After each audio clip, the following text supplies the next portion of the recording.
Hello, everyone. Good morning and happy Halloween to you all. Unless you celebrated yesterday, then happy Halloween yesterday. And welcome to a very special two-part episode on Tales from the Wandering Scribe. I'm your host, Gabriel Garcia. Maybe you know me as the Wandering Scribe and the Wandering Quill. And joining me today are two incredible authors of the horror, gothic, psychological thriller genres. Now, each of these authors are titans in their field of writing. They are some of the most incredible authors I've had on the show. And what better way to celebrate Halloween and what goes bump in the night than discussing the evolution of Gothic literature, from Mary Shelley's Frankenstein, Bram Stoker's Dracula, to some modern works as well, which we will also be covering my guest's work as well, from incredible works of vampires to some psychological thrillers along the way. So without further ado, I am so excited to have these two people on the show. So let's give a huge round of applause to two returning Wandering Scribe alumni back on the show, Scott Harper and Samantha Fisher. Guys, welcome back to the show. Thank you for having us. Thanks. Glad to be here. Awesome. So before we dive into today's episode, we'd like to share with the viewers and listeners, especially the newcomers for this episode, just a little bio about yourselves. Go ahead, Samantha. Oh, thank you. So I write the Base Fear series, which is a series of young adult / new adult horror stories. And they mainly center around military families and some real life haunted military bases. Nice. Very, very nice. And Scott, the floor is yours. Oh, thanks. Yeah, I write mostly vampire stuff. I've got two collections of vampire and monster stories called Lethal Lords and Ladies of the Night from Sinister Smile Press, which is getting taken over by Crystal Lake Publishing, and they're going to republish the books under that title in the near future.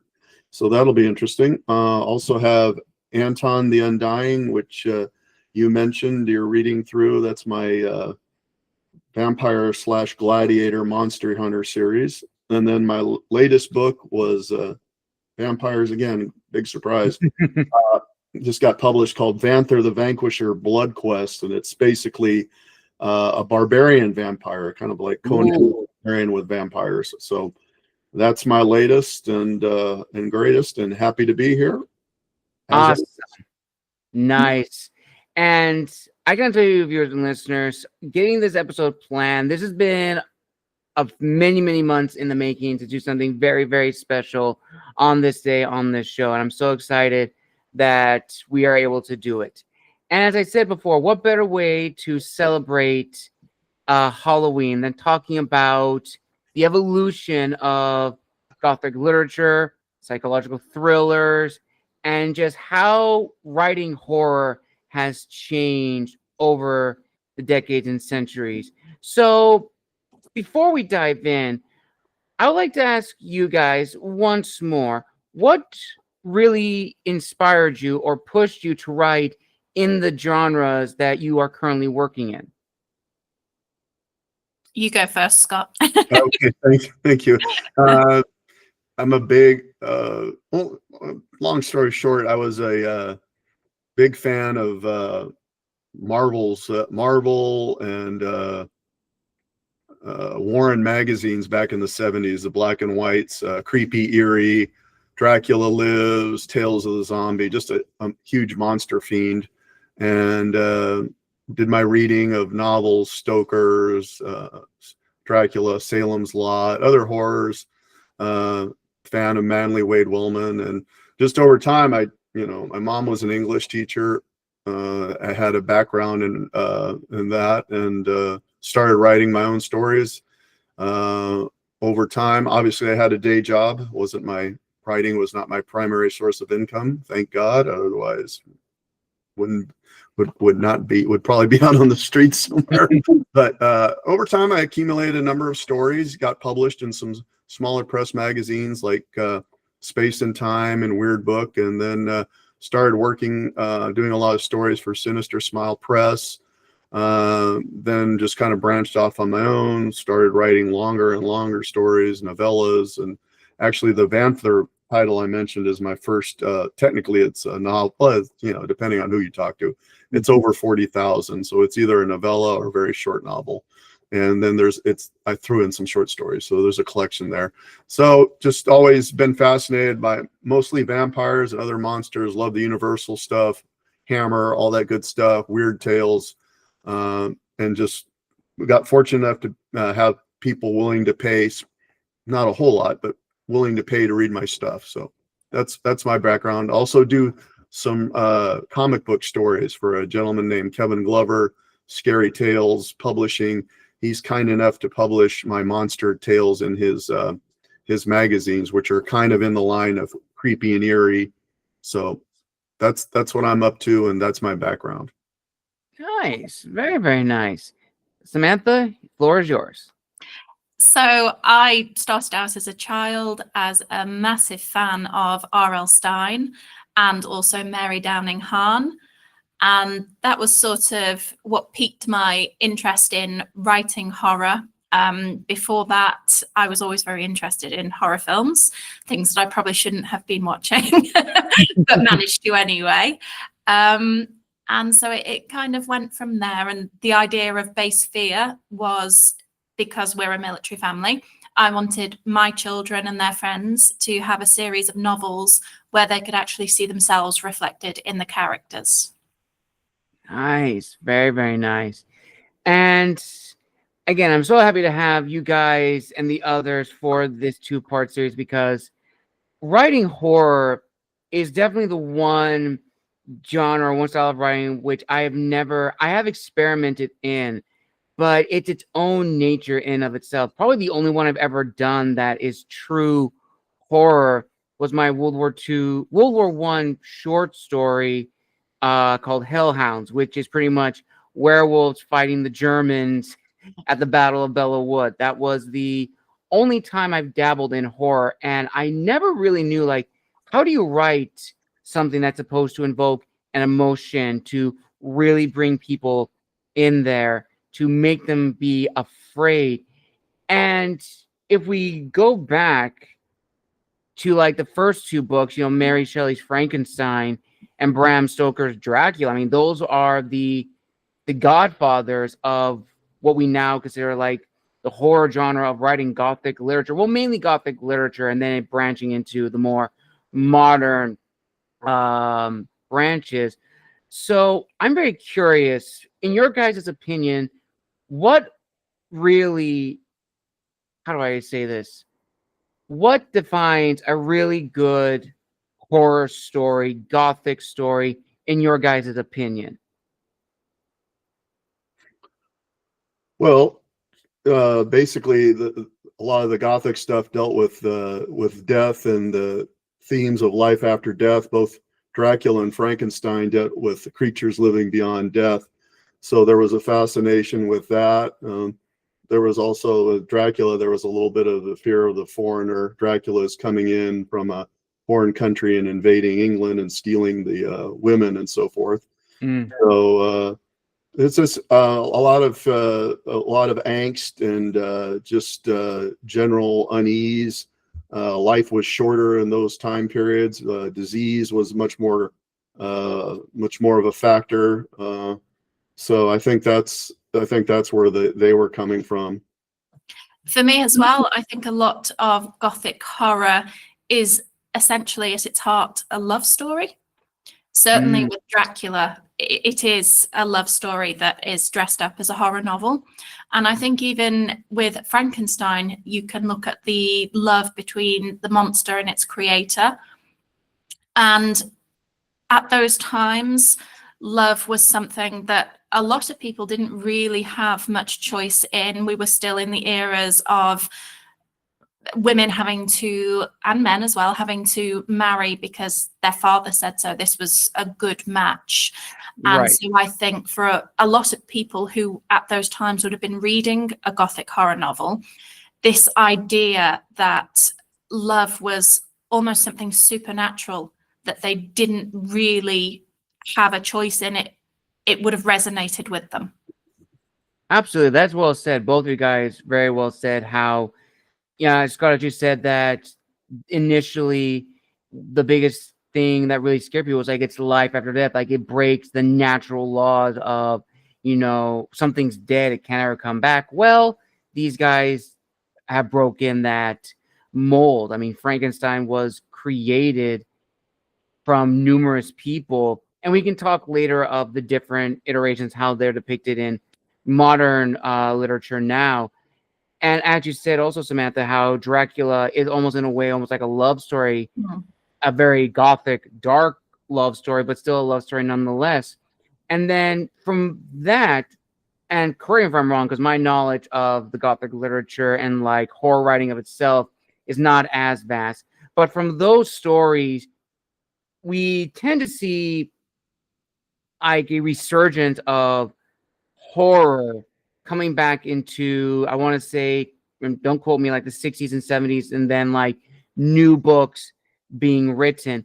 But then we see sort of like monsters, as we typically have seen, like written about, change. And Scott, as you mentioned in your introduction, Marvel did write the black and white monsters. Of course, you had Dracula, Werewolf by Night, and many more. So you still had the classic monsters, but writing horror has greatly shifted.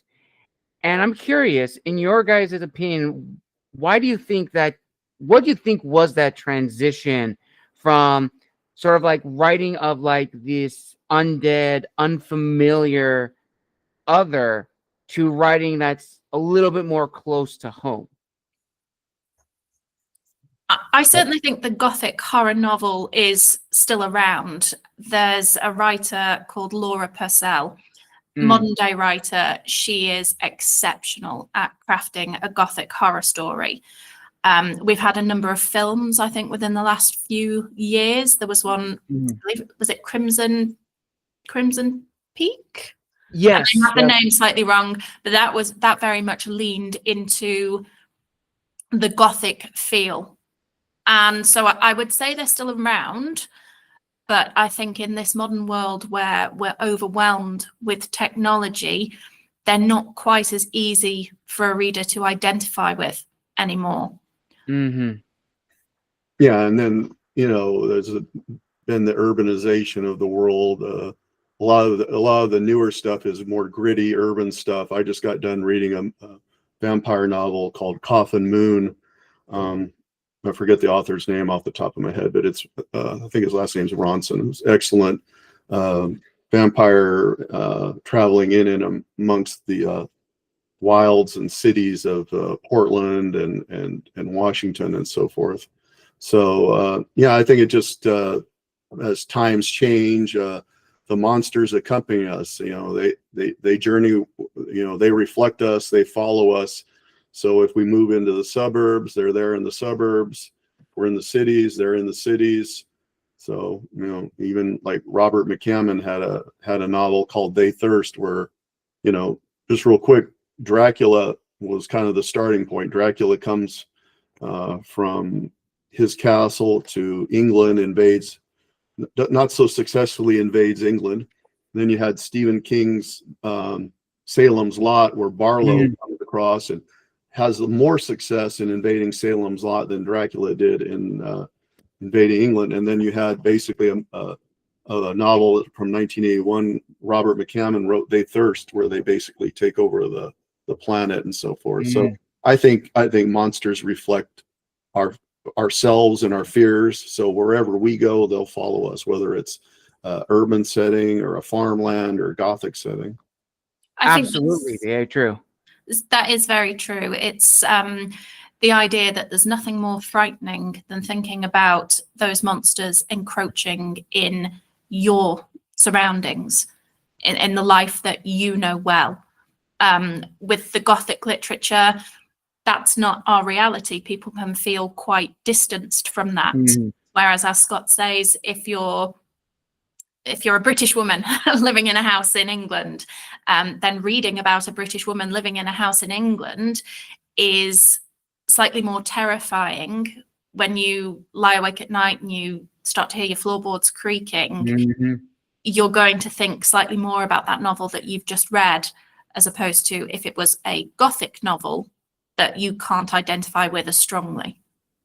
Absolutely, very true. And on the topic of vampires, this is something that I've seen a lot in, fiction and literature, is out of all the classic monsters that are depicted, of course, beginning with Mary Shelley's Frankenstein, Bram Stoker's Dracula, the vampire, what we consider as the vampire, has gone through a series of changes over the years. And of course, literature does reflect the films of the times, and they've kind of gone away initially from, well, actually, let me reel back. There seems to be now, when looking at Gothic literature, looking at the vampire as a case study, it's been this split where for the longest time, we always thought of vampires as this seductress, this figure that's alluring. But there's been a shift now, or a split that happened in the later half of the 20th century, where vampires are not so much the seductress as they are like these feral, savage creatures. They don't want to seduce you, they want to kill you. And there seems to be almost like nowadays this distinction where you have books that focus on that aspect of the Gothic seductress of Count Dracula, but then you have more modern books that write vampires almost like the 30 Days of Night, where those vampires were not your gentleman vampires. These were creatures of the night that were looking to kill, to consume. And it's very interesting how we see that. And in my opinion, that's the only, next to probably other monsters that we'll talk about later, the one that has an established lore. What do you think, or why do you think out of all the characters used in Gothic literature, the vampire is always the default? I think it comes back to something Scott said earlier, when he touched on the fact that the time that Gothic literature was really in its heyday, the mortality rates were terrible. And the idea of the vampire is that life will go on and on and on. And I think that appeals to most of us in some way. And I believe it was Anne Rice who first started to write about vampires as a means to, excuse me, just fixing my friend, as a means to deal with the very, very tragic death of her young daughter. And that started to make her think of the concept of eternal life. I think, yeah, exactly. The vampires are always associated with death in one form or another. I think vampires are always in the mix because of all the monsters, they're the most human. Even when they, at their worst, most of them still look human. I mean, they change and, get fangs and stuff. But, the Wolfman and the creature and the Frankenstein monster, they look like monsters. Vampires can fit in among us. So I think there's a little bit more room to play with them. And then there's different types of vampires. You have the romantic types, like the Twilight nowadays. You have the kind of what is it? Kind of like Guillermo del Toro takes it kind of like in a more monstrous route. Like his vampires are created by bloodworms, and their tongues and they're very inhuman looking. And then you've got the traditional, more traditional types. Like my favorite vampire book of all time is a book called John Stakely's Vampires, where basically it was turned into a movie with James Woods. The movie's not as good. That one. the book has basically the Vatican hiring these hunters to go chase vampires, and the vampires are just straight lethal weapons, just killing machines, and just a lot of fun. So, vampire can be romantic, he can be a superhero, he can be a feral monster, like a la, the recent Nosferatu from Robert Eggers. And you can mix and match them whatever you want. There's a lot of variety there. Yes, very true. And this brings a discussion that I actually talked with a friend of mine. This was about many years ago when I started my YouTube channel, Raven White. And she was definitely the first person that got me interested in Gothic literature. And her book is on the Sentimental Dead. It is another vampire story, but it's a very different take on the vampire lore than what I've seen before, because I had not read anything up to that point. And how she was able to approach it, she herself loves writing Gothic literature, and it definitely does show really heavily how the vampires are very sickly, they're gangly. There's not a lot of people in the world, so they have to consume on fake blood, and they become addicts to these fake blood. It was a very unusual feeling, but the way she wrote it has been so enticing. It made my skin crawl, but in a good way. And that kind of goes into something that I want to ask you guys is, from a writer, from a technical point of writing Gothic literature, why do you think, or I should say this, in your guys' opinion, what separates Gothic literature from a modern day horror writer? And if there is a distinction between the two?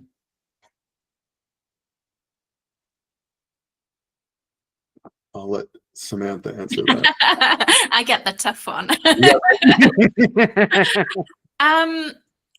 I think you can find shades of Gothic in very surprising places. So we've very briefly mentioned Twilight, which a lot of people wouldn't actually consider to be true horror. It is more of a teen romance. Funnily enough, I actually have Twilight quotes on the wall behind me. But there is actually something a little bit Gothic about that story. It's the mood with the weather, a focus on often small town life, a close-knit community, architecture, and as I mentioned before, the idea that underneath all those layers and underneath all the terror and the horror, there is actually a semblance of a love story there.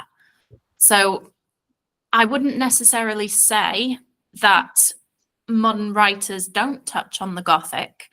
I would say that if you look hard enough, you'll find it in places that you perhaps didn't expect to find it. Okay. Yeah, and then the Gothic structures and architecture and houses and the darker clothing, that all follows us. It's just like it's like Samantha said, a lot of that was in a different time, so authors have to merge with the times, and more of the stuff now is an urban setting, and even the Gothic tropes remain. Like my vampire mythology, I mostly use Stoker.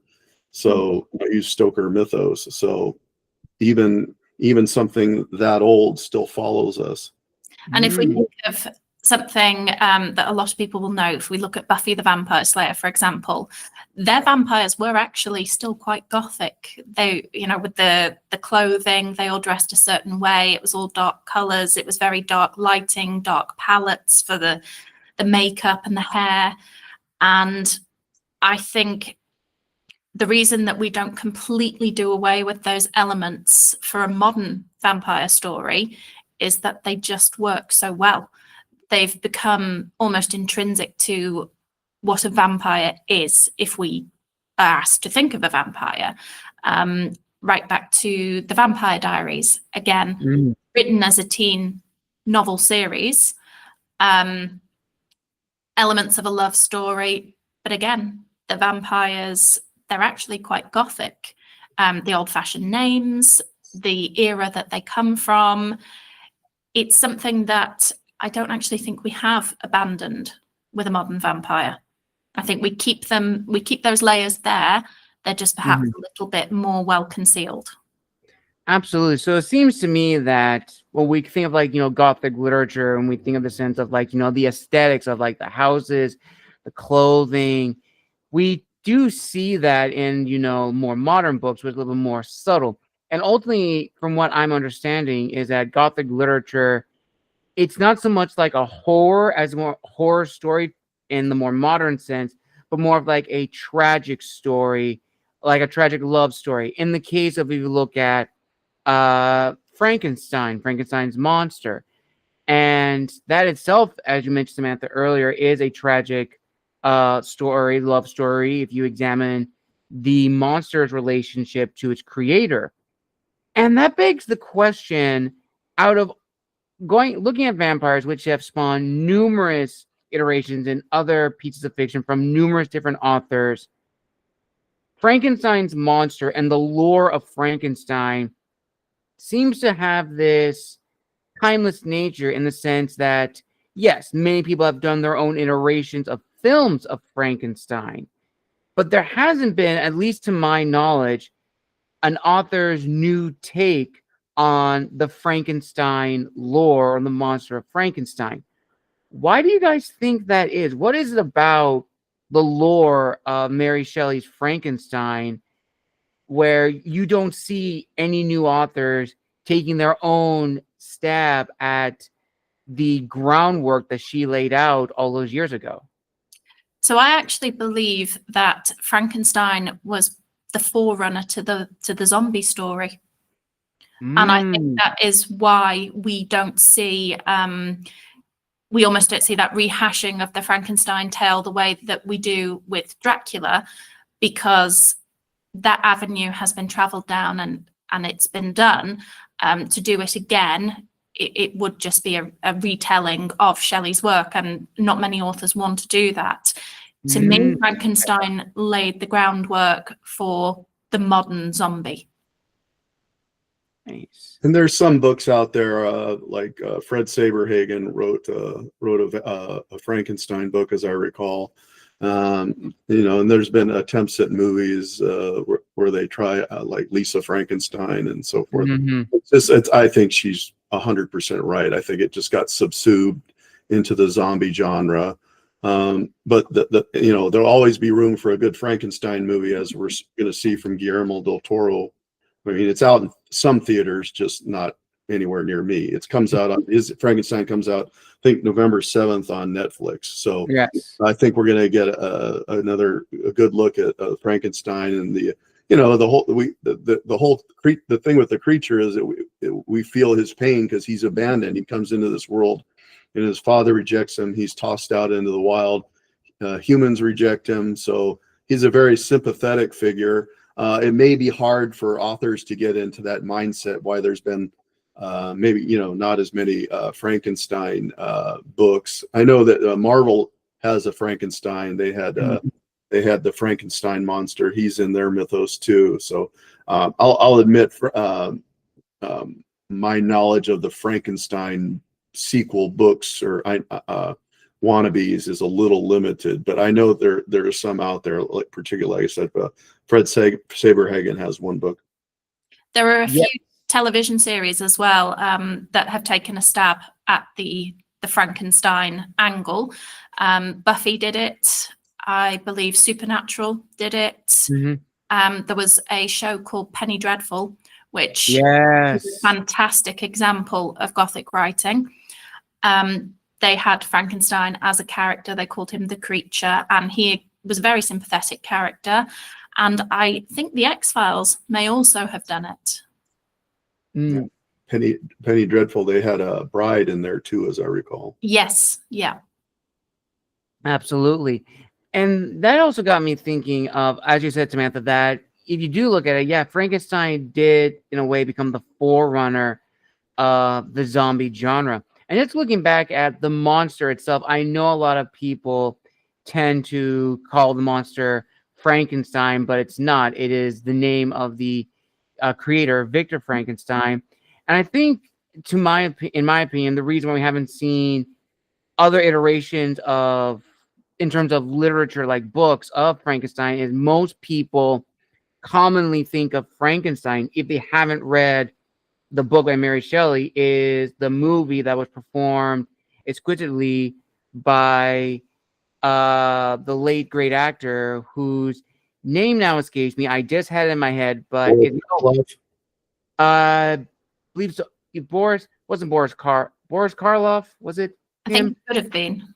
Yes, and we now think of Frankenstein as this towering, lumbering, dim-witted individual who's, some people say he was like pathetic and deserves sympathy, like he is a mistake, he shouldn't be alive. And we've seen iterations of that version of Frankenstein from the Munsters, the popular family sitcom, as well as DC's Creature Commandos with Frankenstein in that regard, and also in the comics, as you also said, Scott, too. Marvel has their own take on Frankenstein, that iteration. But for Mary Shelley's distinct version of Frankenstein, as she wrote it, we don't see that as much. But I think we get a glimpse of it in the more modern zombie literature that we have seen. These thinking individuals, these very powerful individuals. Yes, they are devoid of any empathy or love or understanding. They are just rage fuel. And I think we do see that with the 28 Days Later, and more recently, a few years ago, I should say, The Army of the Dead by Zack Snyder, who wrote zombies as still a threat, but they were smarter. They were able to have some intelligence on a base level. It was still primitive compared to the modern characters, but they were not these slow, unfeeling characters. Oh boy, there was a little glitch there. But as I was saying, you're absolutely right, Samantha, that Frankenstein did evolve the zombie genre. And it is very fascinating to see at least a return back to the Gothic, the familiar, which that's something I want to ask you guys.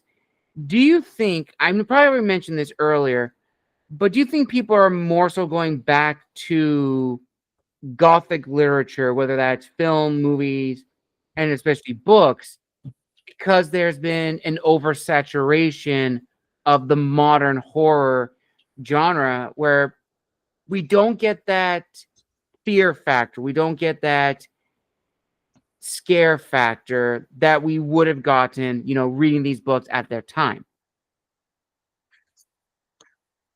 Well, I mean, there's always going to be a love for the old stuff. So you're going to see that. I think people at some point get a little tired of the serial killers, even though they can be done very well. Don't get me wrong. I think there's always going to be a market for Gothic stuff. It's a comfort zone for some people. I know a lot of the vampire stuff I write is kind of in the vampire is in the Gothic mode. The attitude, the dress, and the time frame when they were born as a human and resurrected, and so forth. So I think that market's always going to be there. I think something as well that can turn people away from modern horror to an extent, and this is something I've mentioned before. I'm not sure whether it was in an interview with you or whether it was with somebody else, but the issue with modern day is we just have so much technology that it can actually stop a story from being scary. Because if somebody disappears in this day and age, well, we find my iPhone, or we go and, we track them in some other way. We can track them via their Apple Watch, or, people were so linked now with technology that it's almost hard to imagine ourselves in these scary situations. We think, we look at it, for example. and the Losers Club go and do some of their research Yeah. in the library, and they're looking through old films, old newspapers. And I was watching with my children, and one of them said, well, we'd just Google that now. And we would. And that would be that whole scene ruined, where, where Pennywise starts to toy with them through the old film. We've ruined the whole scene because we'd just Google it. Yes, that is very, very true. And on this topic of, modern day serial killers in literature, I actually was doing a little research of my own, and I want to hear your guys' if there is this connection. Now, we have talked about Bram Stoker's Dracula. We've talked about Mary Shelley's Frankenstein. But there was one book that I think does need important discussion, and that is, of course, the book by Robert Louis Stevenson, which is The Strange Case of Dr. Jekyll and Mr. Hyde, which is also written a little roughly around the same time period, maybe a little bit later in 1886. And as I was doing research, and correct me if I'm wrong, please, but there seems to be this connection between the story of Dr. Jekyll and Mr. Hyde to the modern day horror books, in a sense of you have these regular individuals, but deep down there's this sinister force that just wants to break out. And according to, I forgot what page it was on, but according to the author, they argue that the modern slashers or the serial killers that we see in literature and film have some ties to The Strange Case of Dr. Jekyll and Mr. Hyde. Do you guys think that is true, or do you think that that book itself can be looked at in a different way? I think you could certainly say that Jekyll and Hyde is perhaps a metaphor for mental illness. And this was a conversation I was having the other day with somebody. I think in the case of many, many serial killers who obviously feature in the slasher genre, their motives are often put down to extreme untreated mental illness. And so I do wonder, was that the angle that the author was going for? That sometimes the mind can be a person's own worst enemy, and it can be the most terrifying thing out there. It can make you see things, hear things, do things that ordinarily are completely against your nature.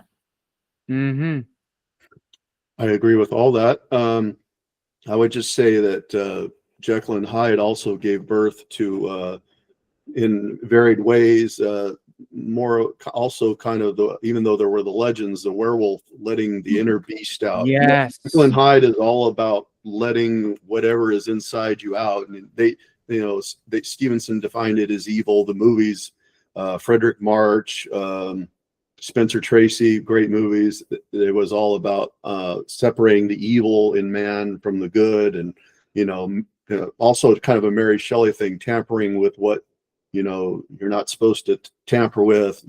That's in God's hands. That was the sort of attitude in those days. And then Stevens, Jekyll and Hyde gave birth to the Incredible Hulk. The Incredible Hulk was just say that. So I mean, that's a huge, far-reaching venue. I would say all the werewolf stuff, like the Universal werewolf stuff is all tied into Jekyll and Hyde too. Hulk, all that good stuff. So I can see the serial killer part. I can understand that, but there's also this releasing, going beyond society's norms, behaving like you're not supposed to behave, sort of thing. And again, to feed into that werewolf comparison, which I think you're absolutely spot on with, have you ever heard emergency workers say that during a full moon, everything just goes absolutely insane? That if they're working a shift during a full moon, that's going to be the worst shift that they've ever worked. And that, again, I think comes back to this idea that our minds and ourselves are tied to the moon, much like the werewolf. And I think it all interlinks quite nicely, the way these things have progressed. Yes. 150% true about craziness on the full moon. Yes. And there's one I did want to add to that because it's tying back into the more, this discussion of like blending modern literature and the Gothic aspects of trying to make sense of reality. Because as you were saying, Samantha, that, technology may have in a way damaged, the horror aspect because we can just find anything. But there is one film which I have seen, and I've only watched it once because I can never watch it again. It is a found footage film called Where. It was its own take on the werewolf mythology, and it followed the case of an American couple brutally killed. The mom's the only survivor. Her husband was murdered. Her husband was murdered. Her child was like half consumed, half eaten, and they found this individual who was linked to the crimes, or he lived around the same area. And they looked at his body. It's like, he can't have done this. His bones would not have been enough to do the damage. So they were doing tests. What happens, causing some form of seizure-inducing hypnosis, where he in turn became a werewolf. He had violent tendencies, superhuman strength, and again, this notion of like the Jekyll and Hyde, that inner beast released, and them trying to bring in science to explain and tying back to what you said, Samantha, of like, the full moon.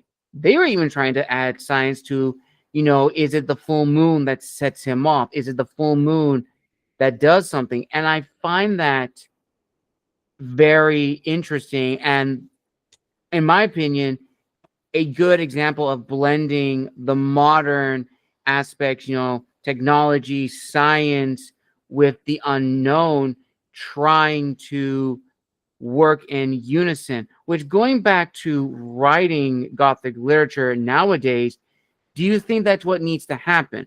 That, yes, you can write traditional Gothic literature, you can also write modern, but it's okay to blend both if that's going to help you make a really good story. I think it has to be okay to blend these things, because if we straight up say no, then essentially we kill that genre. We have to let people do new takes. We have to let them play with it and experiment. Otherwise, we'll lose it completely. And the Gothic genre, there's just something completely different about it to other horror genres. It's one of my favorites. It can be a very quiet horror. It's not so in your face a lot of the time. And I think it would be a real shame to lose that for future generations of readers. So I say, if you can find a way to blend the technology and the modern science into those same vibes, then I say go for it. Yeah, I mean, writing's got to evolve with the times. The lycanthropy is, the term's been around for ages. So maybe that was a little bit about what Gabriel was talking about. But yeah, I totally get it. You got to blend with the times. You can have your vampires created by technology in the blood and everything now, but I tend to keep mine semi-traditional and use the dark sorcery creation. So no, I get it.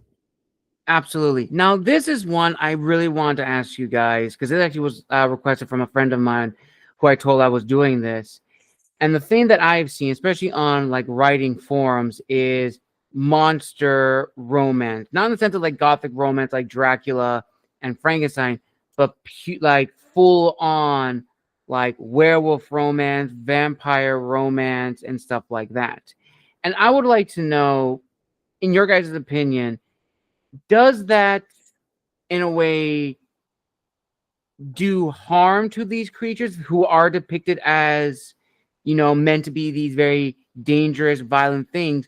Or should they be treated as fictional elements, writing elements that writers have the freedom to use? Because I have seen that a lot, and people have said that because of these stories, werewolves, vampires, zombies, even Frankenstein's monster, they lose that fear factor, that they're not afraid of them anymore. Are we talking about naughty, smutty stories, Gabriel? Those are the ones that one of my friends have seen. They wanted to hear my thoughts. So just without going too much in detail for these types of stories, I would just like to hear your thoughts if you've heard of these types from either colleagues or friends, and in your opinion, if that does anything to the elements of vampires, werewolves, the supernatural. So I think we've all heard of them. We've all been scrolling Facebook and found an advert for, the Passion of the Werewolf or something like that. I don't read them. Right. Of course. But I don't hold anything against anybody who does. I think some people can't handle the dark aspect of horror. And so I think it's almost like a soft way for them to explore that genre, but within terms that they are more comfortable with. So I'm a huge advocate for just let people enjoy things. So I think we can keep our vampires and our werewolves how we would like to keep them, and they can keep them semi-naked how they like to keep them. Yeah, the paranormal romance has been around for a long time. I can remember, I collect a lot of the old stuff, so I can remember back in some vampire romances from the early 90s, maybe even before. Actually, I think the Demon Lover is one of the first, like Dracula is in love with some mortal, and it's the werewolf, the vampire, nowadays it's were-dragons and dragons. It's something different about the person. It gives, they're not necessarily the greatest books ever written, but it's like Samantha says, it can be explored and people find them interesting. I'll just plug myself real quick. I wrote in my books, I have a few stories about a vampire in love with a werewolf, Gunnar and Alona stories, and the romance is de-emphasized. They're in love, but they get in a lot of fights and with other werewolves. And actually, the Johann Conrad Dippel, who was the inspiration for Victor Frankenstein in the novel, they get into some fracases with him. So, like Samantha says, people are gonna explore what they want to explore. If it's done well, if it's written well, if the characters are compelling, more power to them. And I think we'd be silly not to admit to the fact that Dracula itself was incredibly sexy. Yes, that is very true. And the actors that played him were seen as very sexy too in their day. Believe it or not, Bela Lugosi, Christopher Lee, Frank Langella, Gary Oldman are all seen as very. That's what I've read, that they are seen as very attractive. So. I mean, how many times have we heard women say, "I'd let him bite me"?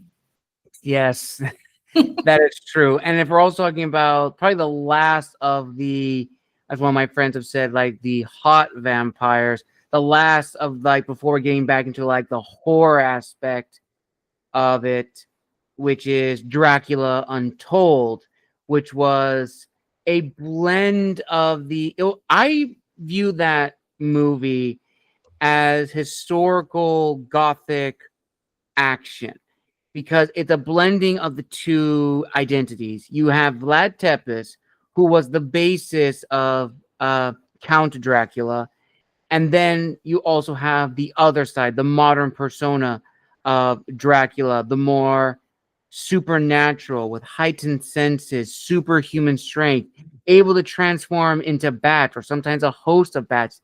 It's the blending of the two, which I think is, amazing, because, writing does have to evolve to keep interest. And I think as a final discussion of this amazing part one of this series, of this special, because of, as we mentioned before, new films have come out more recently, Guillermo del Toro's Victor Frankenstein, which is probably the closest retelling of Mary Shelley's Frankenstein next to the one that was shown in the, I want to say the late 80s, early 90s, starring Robert De Niro as Frankenstein's monster. Do you think that because of these new horror movies, which have come out in the last few years, that it's not only going to impact the horror genre of films, but also garner interest for Gothic literature and horror writing for the next generation of authors and readers?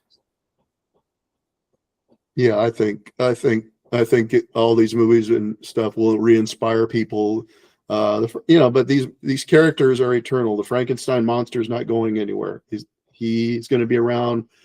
Victor Frankenstein is going to be around. Dracula is going to be around. They're not going anywhere. They're archetypes. So they come and go. I mean, vampires and zombies are hot one minute. Sometimes they kind of pass, and then the werewolves will come in, and So long story short, there'll be renewed interest for a while. They may spark some other interest. I've been a fan of monsters since the early 80s. So I've seen, the trends come and go. Zombies are hot one minute, then they're not. So just long story short, they're archetypes. So they're primal archetypes. So they'll be around. Yes, that's absolutely right. Things do come in cycles. It was vampires, I think, in the mid-noughties, and then we cycled around to zombies. And so I think it will all come back around. And I believe there's a Wuthering Heights film. Yes. In production at the moment. To me, Wuthering Heights is quite gothic. There is a ghost story within there. And so I certainly think that will start to stir interest in the modern reader of revisiting the classics that they perhaps haven't read before. Very true. Very, very true. And on that note, viewers and listeners, we conclude part 1 of the Halloween special here on Tales from the Wandering Scribe. I want to give a huge thank you to my guests, Scott and Samantha, for coming back on the show. Guys, always a pleasure having you here. Now, before we officially end, do you guys have any announcements for any book releases, any event you're going to be doing, or anything to look forward to for the new year? Go ahead, Samantha. Oh, thank you. So go and read Base Fear, obviously.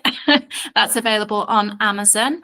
And on the 5th of November, I have a short story, which actually is a Gothic short story, titled Mother Never Liked Dead Things. And that will be appearing on the Haunted UK Fiction podcast. So you can get that wherever you get your podcasts. Nice. Very, very nice. And for me, next year I'll be doing book selling at the Creep IE Con in January in Ontario, California, Monster Palooza in Pasadena mid-year. And also I'm announcing the fact that I'm working with Kevin Glover, who's known for his scary tales, and also the film Dinosaur Valley. I'm sorry, I'll just keep it at that. Scary Tales magazine. We're working on a vampire western, kind of The Ghoul Goes West. That'll be the next book sometime, hopefully next year. Ooh, that sounds good. I like that. I like that premise. And I'll make sure to include all that down below in the description of this video. And viewers and listeners, if you'd like to see Scott and Samantha in their first ever interviews here on the show, I will attach them both up here for you to go and watch. And in those videos are the links to their socials as well as their books. And finally, as I've mentioned in a previous episode, I'll also be attending my first tabling event, an author event. If you are in the Southern California area, specifically downtown Orange and Tustin, on November 15th, I will be tabling with Mystery Inc. Bookstore from 2 to 3 during the Orange County Book Festival. And if you stay until the very end, I'll also be a part of the Fantasy Author Panel at 4 o'clock. All that information can be found on the OC Book Fair Festival's website, which I'll attach down below in the description of this video. And if you're looking for a new read, I encourage all of you to go and check out their stories. You will not be disappointed. These guys are incredible, and I cannot wait to write my reviews and post them on my blog and share them with you all. And until next time, later on today for part 2, thank you again so much for your love and support. And make sure to like, comment, and subscribe to stay up to date for all new episodes coming out for November, as well as the launch of the November's newsletter. And until next time, this has been the Wandering Scribe and the Wandering Quill, signing out. Wish you all a wonderful morning wherever you are in the world. And we'll see you all later on tonight for the part 2 of the Halloween special. Happy Halloween, everybody, and we'll see you next time. Happy